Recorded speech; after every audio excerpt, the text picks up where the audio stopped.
देखो क्या है ऑर्थोगोनल सिस्टम। आपके पास ऑर्थोगोनल सिस्टम क्या होता है? मैंने टू फैमिलीज ऑफ कर्व लिया। क्या है? You x Y equals to C1 और सेकंड मैंने आपके पास क्या लिया? V X Y equals to C2। Two family of curves मैंने लिए हैं। वो क्या कहता है, ये दोनों आपके पास ऑर्थोगोनल सिस्टम कब कहलाएंगे? आप इन दोनों के क्या कीजिए, ग्राफ्स ड्रॉ कीजिए, ठीक है। और दोनों के इंटरसेक्टिंग पॉइंट अगर आपके पास क्या हो, 90 डिग्री हो, या फिर आप जैसे मान लीजिए मेरे पास u है, first family of a curve मैंने लिया u और सेकंड मेरे पास क्या है, v है। आपके पास u और v के कुछ ऐसे ग्राफ्स ड्रॉ होते हैं जहां आपके पास ये दोनों जो इंटरसेक्ट करेंगे वो आपके पास क्या होगा, एट अ 90 डिग्री। अब जैसे अगर देखो, मान लो मेरे पास ये u के अलोंग है और ये आपके पास क्या है, ये मेरे पास u है और ये मेरे पास क्या है, v है। ये मेरे पास क्या है, u है और ये आपके पास क्या है, v है। मैंने कोई भी फैमिली ऑफ अ कर्व आपके पास ड्रॉ किया, हम अगर u की बात करते हैं तो वो u आपके पास सपोज़ कुछ ऐसे ड्रॉ होता है, और अगर मैं v लूँ तो सपोज़ वो आपके पास कुछ ऐसे ड्रॉ होता है। लेकिन दोनों की कंडीशन क्या है कि अगर आप दोनों को देखो तो उनके बीच का जो एंगल है ना, वो आपके पास क्या होना चाहिए, दोनों के बीच का जो इंटरसेक्टिंग पॉइंट है वो आपके पास क्या होना चाहिए, 90 डिग्री।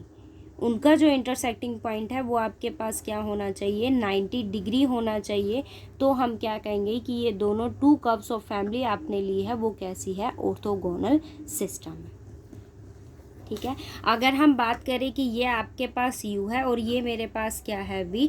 अब आप ये देखो, ये u है, ये v है। कोई भी लाइन अगर मैं u के पैरेलल ड्रॉ करूं या आप कोई भी कर्व ड्रॉ करो, बट दोनों का इंटरसेक्टिंग पॉइंट आपके पास क्या होना चाहिए, 90 होना चाहिए। दोनों का इंटरसेक्टिंग पॉइंट आपके पास क्या होना चाहिए, 90 होना चाहिए। तो हम क्या कहेंगे कि ये दोनों फैमिली ऑफ कर्व्स जो आपके पास है वो कैसे हैं, ऑर्थोगोनल सिस्टम है, ठीक है। आपके पास दो orthogonal system, two family of a curve orthogonal system कब कहलाएंगे, जब दोनों के इंटरसेक्टिंग पॉइंट आपके पास क्या होगा, दोनों के बीच जितने भी इंटरसेक्टिंग पॉइंट एग्जिस्ट करते हैं वो आपके पास कैसे होंगे, राइट एंगल होंगे। तो हम उन्हें क्या कहेंगे कि वो आपके पास कैसे हैं, ऑर्थोगोनल सिस्टम, ठीक है।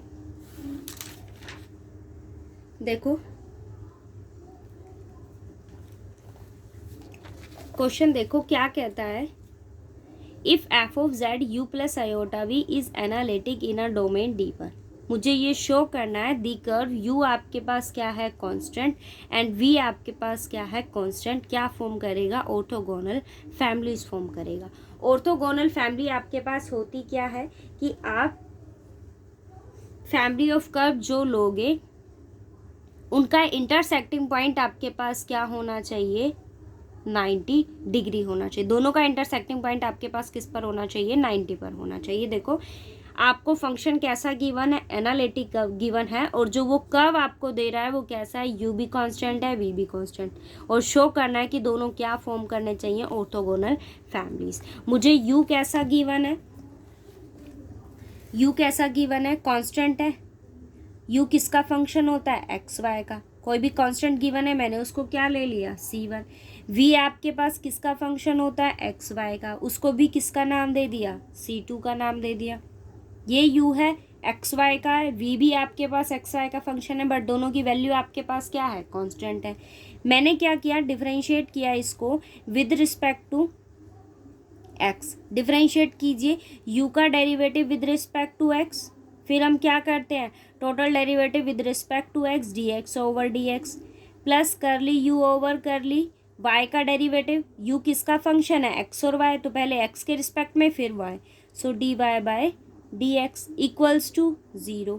सो curly u over curly x plus curly u over curly y dy by dx equals to 0। किसके इक्वल होगा, 0 के इक्वल होगा। अब मेरे पास यहाँ सेकंड कंडीशन अगर आप देखो तो वो क्या है, v किसके इक्वल है, c2 के इक्वल है। जरा इसको डिफरेंशिएट करो तो क्या वैल्यू फॉर्म करेगा, with respect to x curly v over curly x plus curly v over curly y into dy by dx equals to 0। ठीक है। बट आपके पास स्लोप ऑफ टेंजेंट क्या होता है, dy/dx। यहाँ फैमिली ऑफ कर्व क्या form करते हैं, c1 और क्या है c2, दो कांस्टेंट हमने लिए हैं। आपके पास वो किसके इक्वल होता है, m1, ठीक है। बट आपके पास देखो स्लोप ऑफ टेंजेंट मेरे पास क्या होता है, dy/dx, जिसकी वैल्यू मेरे पास क्या है, m1 है। आप जरा यहाँ से dy/dx की वैल्यू निकालिए, क्या आएगा, dy/dx equals to minus ux over क्या आएगा, uy, यही फॉर्म करेगा। So m1 equals to minus ux over uy। अब बात करते हैं हम सेकंड केस की, जो आपके पास क्या है, c2। So dy/dx equals to c2 के अलोंग की हम बात करें किसके इक्वल होगा, m2। यहाँ से आप dy/dx की वैल्यू निकालिए, क्या है, माइनस vx ओवर आपके पास क्या है, vy।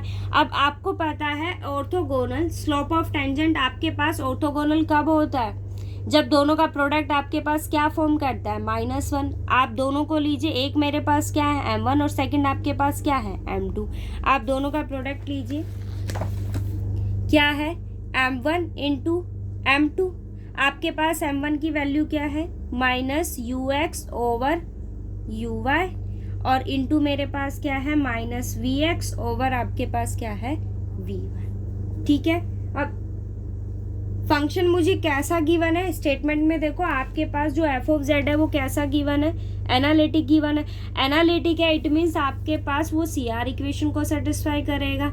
CR इक्वेशन की आपके पास जो कंडीशन है वो क्या होती है कि ux जो है वो किसके इक्वल होता है, ux आपके पास किसके इक्वल होता है, vy के, और uy आपके पास जो है वो किसके इक्वल होता है, माइनस vx के, ठीक है। अब ux किसके इक्वल है, vy के, vy, uy आपके पास किसके इक्वल होता है, माइनस vx के। आप चाहो तो इन दोनों को चेंज करो या फिर इन दोनों को, बात एक ही है, vx ओवर क्या है, vy, कैंसिल हो जाएगी, वैल्यू क्या आ गई, -1। m1 और m2 दोनों का प्रोडक्ट आपके पास क्या आ गया, -1, नेगेटिव ऑफ 1 है। सो इट मीन्स आपके पास दोनों फैमिली ऑफ कर्व्स कैसे हो गए, ऑर्थोगोनल, ठीक है। और मुझे यही क्या करना था, शो करना। थ्योरम देखो, उससे पहले देखो आपके पास एनालिटिक फंक्शन क्या होते हैं, जो फंक्शन आपके पास डोमेन के हर पॉइंट पर कैसे होंगे, डिफरेंशिएबल होंगे। उन फंक्शंस को हम क्या कहते हैं कि फंक्शन कैसे होंगे, एनालिटिक होंगे। और कोई फंक्शन अगर आपके पास होल आर पर अगर आप बात करें, फंक्शन कैसा होगा, डिफरेंशिएबल होगा। इट मीन्स अगर मैं ये कहूँ कि आपके पास कोई भी फंक्शन की अगर मैं बात करूँ वो कैसा है, एवरीवेयर डिफरेंशिएबल है, एवरीवेयर डिफरेंशिएबल है। एवरीवेयर का मतलब होल आर होगा, ठीक है। आप कोई भी इंटरवल ले लीजिए, कोई भी डोमेन ले लीजिए, उस पर फंक्शन कैसा है, डिफरेंशिएबल है। आपके पास एवरीवेयर जो फंक्शन डिफरेंशिएबल होगा वो कैसे होते हैं, everywhere differentiable function is entire function. कैसे फंक्शन होते हैं वो, एंटायर फंक्शन होते हैं। या फिर आप ये कहिए कि अगर मेरे पास कोई भी फंक्शन कैसा है, एवरीवेयर एनालिटिक है,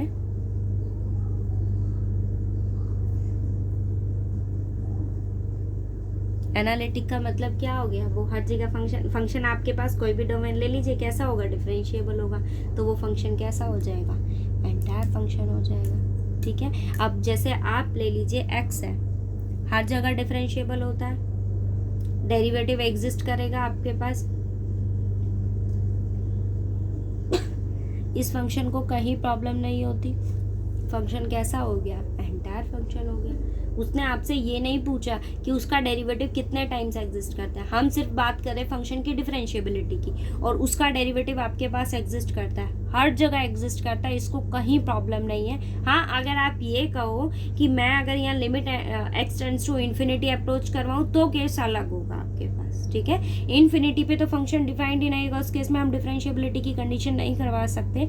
हम बात यहाँ एक्सटेंडेड रियल नंबर्स की नहीं कर रहे, हम सिर्फ यहाँ रियल नंबर की बात कर रहे हैं, आर की बात कर रहे हैं। मैं यहाँ आर यूनियन इन्फिनिटी की बात नहीं कर रही, ठीक है।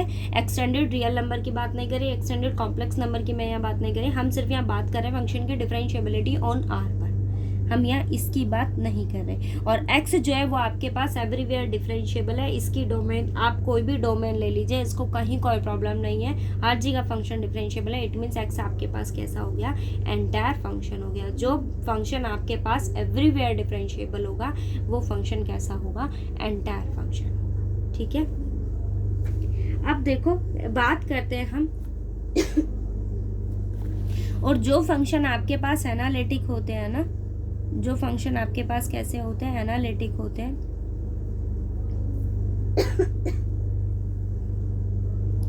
जो फंक्शन आपके पास एनालिटिक होते हैं उन्हें हम होलोमॉर्फिक फंक्शन भी कहते हैं, होलोमॉर्फिक फंक्शन भी कहते हैं। जो फंक्शन एंटायर फंक्शन है तो वो आपके पास कैसे होते हैं, होलोमॉर्फिक फंक्शन होता है। देखो अब हम बात कर रहे हैं हार्मोनिक फंक्शन की।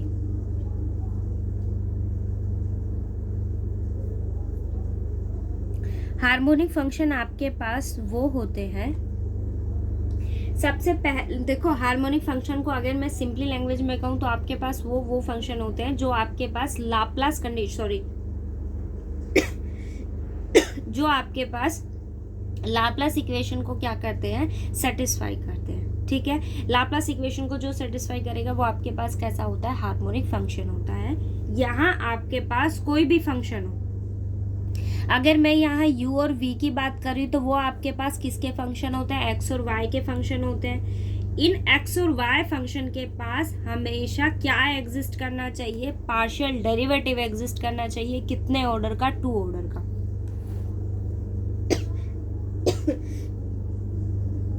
u और v आपके पास दोनों जो है वो किसके फंक्शन होते हैं, x और y के फंक्शन होते हैं। और वो क्या पोजेस आपको करने चाहिए, कॉन्टिन्यूस होने चाहिए। दोनों डेरिवेटिव एग्जिस्ट करने चाहिए, बट कैसे होने चाहिए, कॉन्टिन्यूस होने चाहिए। पार्शियल डेरिवेटिव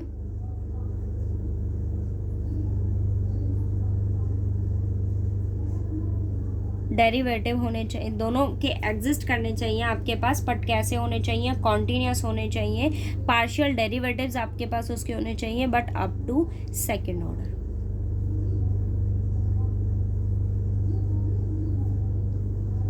ठीक है, बट उसके साथ कंडीशन आपके पास क्या अटैच हो जाती है कि वो किसको सेटिस्फाई करने चाहिए, लाप्लास इक्वेशन को। और लाप्लास इक्वेशन आपके पास क्या होती है,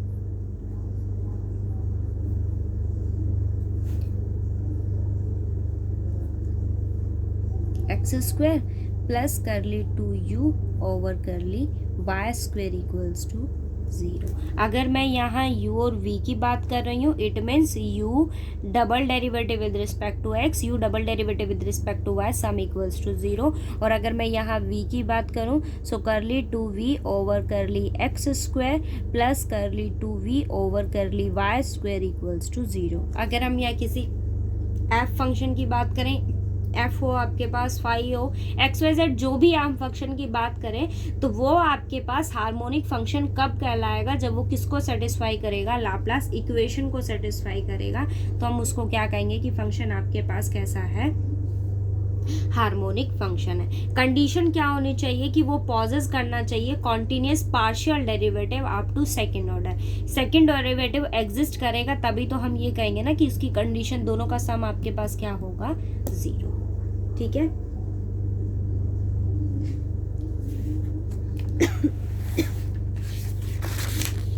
और एक चीज और आपके पास यहाँ ये होती है कि जैसे देखो मेरे पास क्या है, एफ ऑफ जेड है।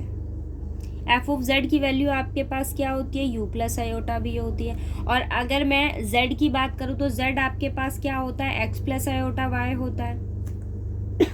अगर आपके पास एफ ऑफ जेड कैसा है, इज एनालिटिक फंक्शन, कैसा फंक्शन है वो, एनालिटिक फंक्शन है, तो हम ये कहेंगे कि u एंड v, या फिर आप ये कहिए कि इसका रियल और इमेजनरी पार्ट दोनों आपके पास उसके क्या कहलाएंगे, then u and v are called harmonic conjugate of conjugate function.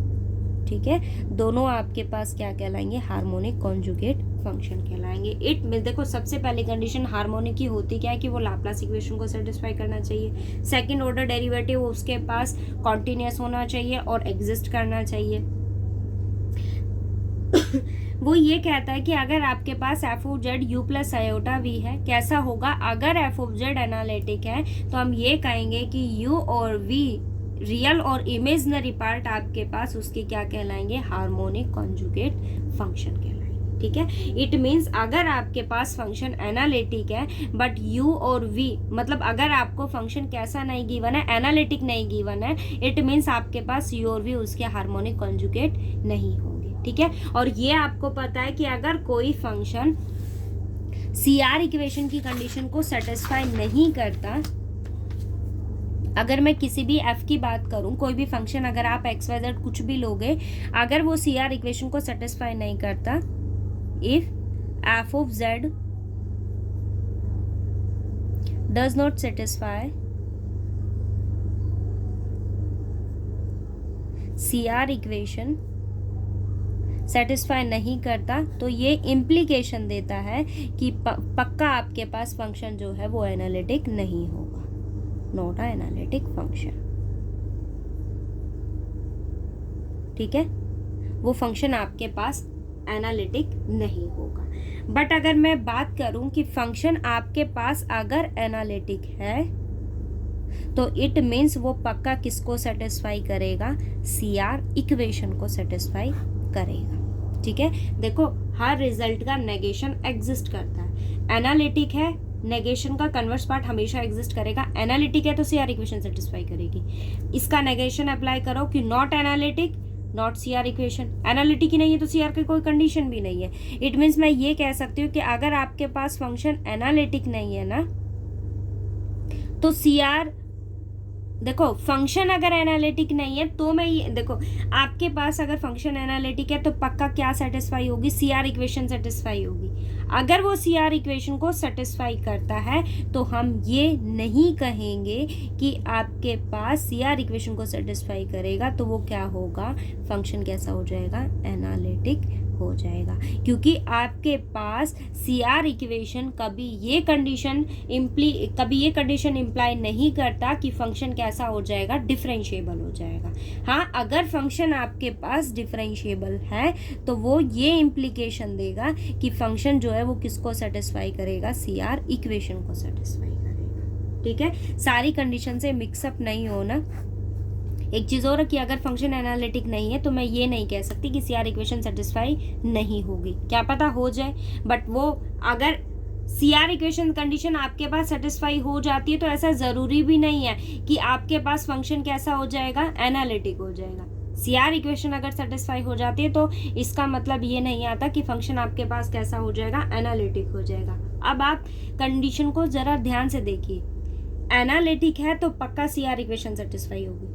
इसका रिवर्स पार्ट इन नेगेशन आपके पास हमेशा एग्जिस्ट करेगा कि CR इक्वेशन जब आपके पास सेटिस्फाई ही नहीं करती तो फंक्शन आपके पास एनालिटिक नहीं हो सकता, क्योंकि आपके पास ये नेसेसरी कंडीशन है कि CR इक्वेशन अगर सेटिस्फाई होगी तो फंक्शन आपके, मतलब CR इक्वेशन का सेटिस्फाई होना आपके पास एक नेसेसरी कंडीशन है, ये सफिशिएंट नहीं है आपके पास। ठीक है, तो अगर फंक्शन एनालिटिक है तो पक्का क्या होगा, CR इक्वेशन सेटिस्फाई करेगी। नेगेशन इन रिवर्स पार्ट आपके पास वो भी सेटिस्फाई होगा कि अगर CR इक्वेशन सेटिस्फाई नहीं होती तो हम एनालिटिक नहीं कहेंगे, हो ही नहीं सकता फंक्शन। बट अगर वो CR इक्वेशन को सेटिस्फाई करता है तो एनालिटिक वो कहेगा मे और मे नोट बी। ये आपको देखना पड़ेगा, मे और मे नॉट बी आपको देखना पड़ेगा कि वो सेटिस्फाई करता है या नहीं करता।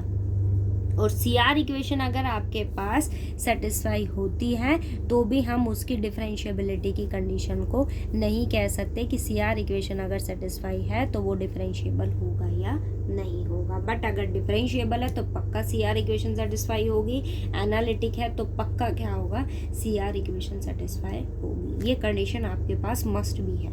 एनालिटिक है, CR इक्वेशन सेटिस्फाई होगी, डिफरेंशिएबल है तो पक्का CR इक्वेशन आपके पास सेटिस्फाई होगी। बट इन दोनों का रिवर्स पार्ट आपके पास मे और मे नोट बी की कंडीशन लेकर आता है। और इनके नेगेशन का रिवर्स पार्ट आपके पास हमेशा सेटिस्फाई होगा। ठीक है,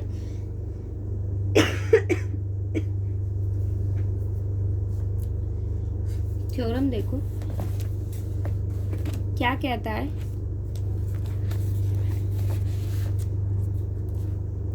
prove that real and imaginary parts of an analytic function satisfy the Laplace equation. आपको ये शो करना है कि रियल और इमेजिनरी पार्ट किसी भी एनालिटिक फंक्शन के हमेशा क्या करेंगे, लाप्लास इक्वेशन को सेटिस्फाई करेंगे। सेकंड पोर्शन इसका है, prove that real and imaginary part of analytic function आपके पास कैसे होंगे, हार्मोनिक, और हार्मोनिक होते ही क्या है, जो लाप्लास इक्वेशन को सेटिस्फाई करते हैं। इट मीन्स मुझे क्या गिवन है कि जो आपके पास एफ ऑफ जेड है वो कैसा है, लाप्लास इक्वेशन को क्या, सॉरी, आपके पास जो एफ ऑफ जेड है वो कैसा है, एनालिटिक है।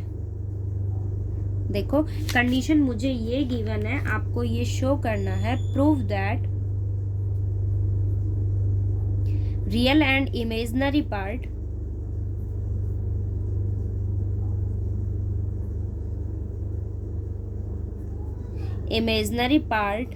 ऑफ एन एनालिटिक फंक्शन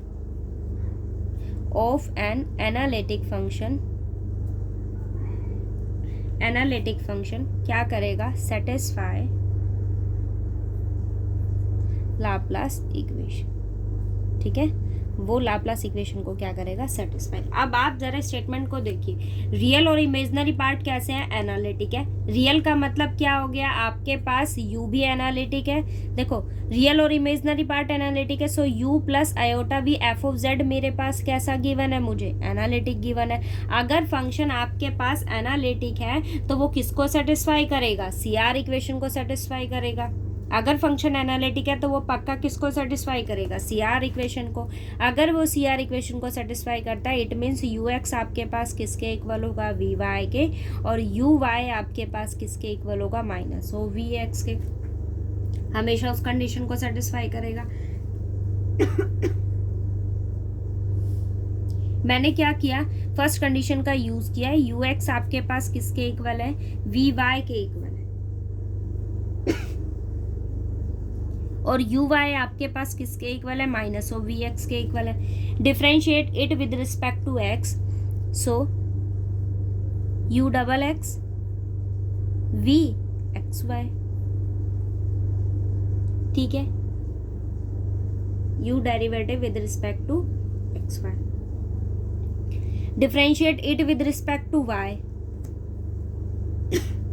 इसको डिफरेंशिएट करो with respect to Y, so you Y Y equals to minus V Y X. ठीक है, दोनों को ऐड करो, so you X X plus U Y Y equals to V X Y minus V Y x.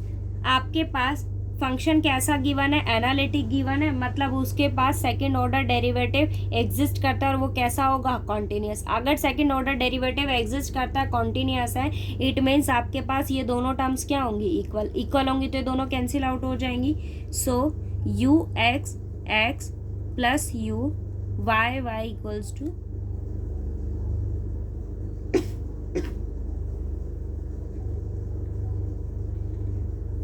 Equals to क्या होगा, 0 हो गया। और ये कंडीशन आपके पास किसकी है, लाप्लास की है ना, प्लस करली 2u by curly Y square equals to 0। Laplace equation को सेटिस्फाई कर गया। मेरे पास कंडीशन थी क्या कि फंक्शन कैसा है, एनालिटिक। अगर वो एनालिटिक है तो किसको सेटिस्फाई करेगा, सी आर इक्वेशन को। डिफरेंशिएट किया, एक को with respect to X, second को मैंने डिफरेंशिएट किया विद रिस्पेक्ट टू वाई, दोनों को ऐड कर दिया, लाप्लास इक्वेशन मेरे पास सेटिस्फाई हो गई। अब v के लिए कंडीशन देखो,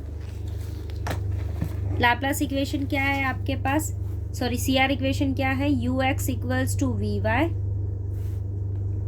and u y equals to minus v x. मैंने डिफरेंशिएट किया with respect to y, differentiate करेंगे, so you Y x equals to v y y, differentiate with respect to x, so you x Y equals to minus v x x.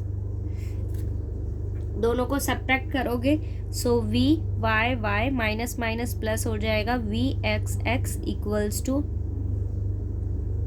You Y X minus U x Y.